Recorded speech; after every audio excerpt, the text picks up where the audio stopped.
दोस्तों सुबह सुबह का वक्त होता है। पुलिस कंट्रोल रूम में एक खबर पहुंचती है कि एक घर के अंदर एक लड़की का मर्डर हो गया है, एक लड़की की हत्या कर दी गई है। ये खबर सुनते ही पुलिस महकमे में एक हड़कंप सा मच जाता है और पुलिस तुरंत इस कॉल को सुनते हुए उस जगह पर पहुंचती है जहां पर बताया जाता है कि एक लड़की का मर्डर हो गया है। लड़की की उम्र 15-16 साल की उम्र होती है। जब पुलिस उस घर में जाती है तो देखती है कि बिस्तर के ऊपर इस लड़की की गर्दन से काटकर हत्या किसी ने कर दी है और ठीक उसके दूसरे रूम में ही जो उसके पिताजी हैं, वो भी लहूलुहान अवस्था में होते हैं। पुलिस के लिए समझना बड़ा मुश्किल हो जाता है कि आखिर ये क्या माजरा है और आखिर इस हत्या के पीछे और इस लड़की के पिताजी को घायल करने के पीछे किसका हाथ है।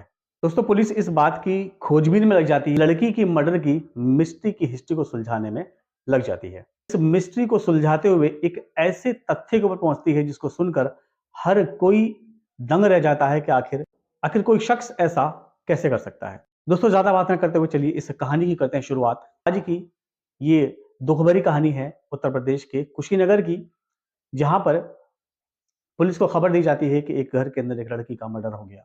पुलिस वहां पहुंचती है, देखती है कि 15 या 16 साल की लड़की है जिसकी गर्दन से कटी लाश बिस्तर के ऊपर पड़ी हुई है और दूसरे कमरे के अंदर उसके पिताजी भी लहूलुहान अवस्था में हैं।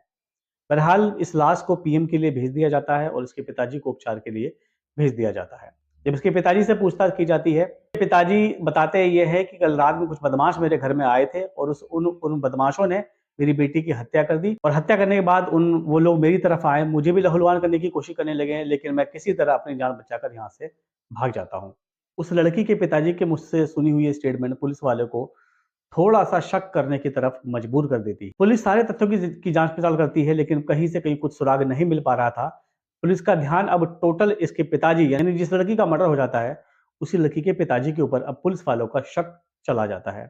क्योंकि सारे ही इनके तथ्यों की जो जाँच-पड़ताल चल रही थी, बार-बार इनके पिताजी की दी गई स्टेटमेंट में कहीं न कहीं पुलिस वालों को कुछ कमी महसूस हो रही थी, जिस वजह से पुलिस वालों का ध्यान इसके पिताजी की तरफ ही जा रहा था। बहरहाल जब पुलिस वालों का सारा ही तथ्य इसके पिताजी की तरफ ही जा रहा होता है और अब कोई चारा नहीं होता सिर्फ इनके पिताजी से पूछताछ करने के।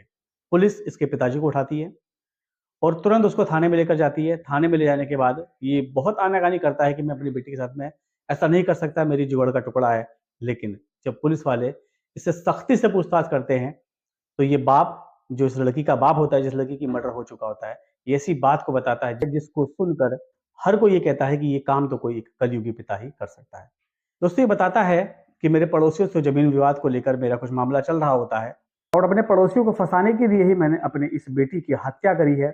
ये अपने जुर्म को कबूल करता है, सिर्फ और सिर्फ अपने पड़ोसियों को फंसाने के लिए मैंने इस बड़ी घटना को अंजाम दिया। दोस्तों जिसने भी इस कहानी को सुना, सुनकर एकदम हैरान सा रह गया। दोस्तों आज की इस कहानी का इतना ही। इस कहानी को लेकर आपकी क्या राय है कमेंट सेक्शन में जरूर बताइएगा। मिलते हैं अगली नई वीडियो में अगली नई किसी कहानी के साथ।